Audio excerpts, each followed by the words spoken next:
everybody, welcome back to my channel. If you're new here, this is my YouTube channel, Sherelle Thinks, where I talk about all things health anxiety related. So if you haven't subscribed already, please do so and give this video a thumbs up at the end if you enjoyed it. In this video, I'm going to tell you why you need to stop Googling your symptoms. It is probably one of the most important safety behaviors that you need to get under control, and I'm going to tell you why.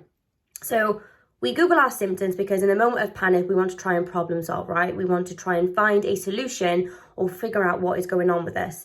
But as we know, 99% of the time, it makes us worse. We go into a blind panic and we feel terrible. So reason one why we should not Google our symptoms is because when we Google, when we're already anxious, our brain is looking for a threat. It is literally looking for something scary, and it finds it, right? It finds it, it tunnel visions, and we completely catastrophize and we believe that it's true.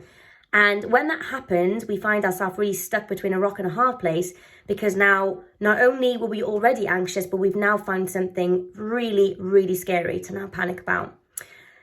Number two is that it really reassures us, right? It really, really reassures us. It doesn't make us feel good, and it just sabotages our life in the present moment. So it just destroys how we feel now for something that is actually not happening, right?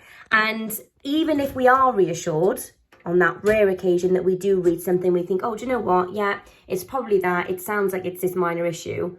We go back. So the reassurance is never long-term anyway. We always go back the next day or an hour later or 2 weeks later. So we got to ask ourselves, well, if this reassurance is not lasting, why am I doing it? What am I gaining from Googling my symptoms, right? And that leads me on to number three. What we do when we constantly give into our safety behaviors and we're always Googling is we are literally teaching our brains that we always need answers, that we always need to problem solve, and that we cannot cope with uncertainty. That is what we're telling ourselves. I can't cope with uncertainty. I can't cope with this stress, so I need to figure it out. Now, the problem being is that when our brains start to learn this weird behavior, it does it with everything. So every symptom that we have, it needs to problem solve it. It needs to Google. It needs to do this. It needs to do that. But we want to start to learn to sit with uncertainty, as hard as it is. And it's the hardest thing in the world. Don't get me wrong. I know how hard this is. But the only way out of the health anxiety trap is learning to sit and wait. And that is incredibly difficult. But every time we Google, we're sabotaging our recovery. We are literally taking steps backwards, okay? So we actually want to do the opposite. We want to learn and teach ourselves that we can cope with uncertainty. We want to become more emotionally resilient, and we want to be able to deal with things when they come up, because things will happen in life, right? We will have stomach aches, we'll have headaches, we're going to have twitching and tingling, and all sorts of stuff is going to go on.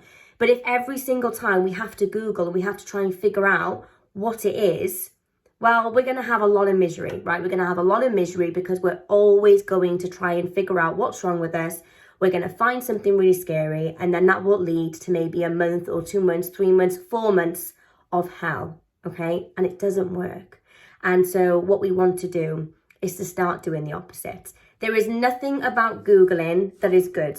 Nothing. The only thing that I would say, maybe, is if somebody was actually diagnosed with a genuine medical condition. Let's just say they know that they have ulcerative colitis and they want to look into new treatments, or they want to know what the best kind of diet is, maybe then. But for us, when we're in this situation where we haven't been diagnosed with anything, Google is just going to freak you out. It's just going to put you in a state. And in fact, when I look back, all of my health anxiety, it all stems down from the fact that I Googled. That's what it all came from. Me Googling and me believing that what was going on with me was something serious. And it was Google that told me that, okay? So we're just never going to be in the right frame of mind to Google our symptoms as a health anxiety sufferer, because we are always going to see the worst. So it just should not be something that we should be doing. And don't get me wrong, I know how difficult it is. And in fact, you know, I'd say a big part of my job with being a health anxiety coach is just trying to get people to stop their Googling, because it is literally sabotaging their recovery. And, you know, these people find it incredibly difficult. It was the biggest addiction I had ever had in my entire life. I was Googling for like 9 to 10 hours a day. My family had to take my phone off me. It was a really, really big issue. But I just want to be here to say that if you want to start managing your health anxiety, please start with the Googling. Get your Googling under control. And whilst it might not get rid of the health anxiety entirely, and a lot of you probably have done so much Googling anyway that you know it all, but at least it will get you out of that habit of always needing to find answers, of always needing to problem solve, and not being able to sit with uncertainty. We are literally sending these really bad messages to our brains and to our minds when we constantly Google. It is the exact message that we want to be sending, right? So that's where you need to start. You know, for anyone that's thinking, how can I start managing my health anxiety? Start with the Googling, because I can guarantee that for a lot of you, that is your biggest issue. Not always. Some people are like checkers or reassurance seekers, but I would say for the vast majority of us, Googling is one of our biggest problems, okay? So that's where you need to start. So please give this video a thumbs up if you enjoyed. Leave me a comment down below.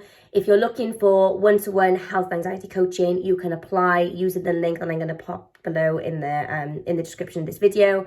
Follow me on Instagram @SherelleThinks, where I post a ton of health anxiety content. Take care. Bye.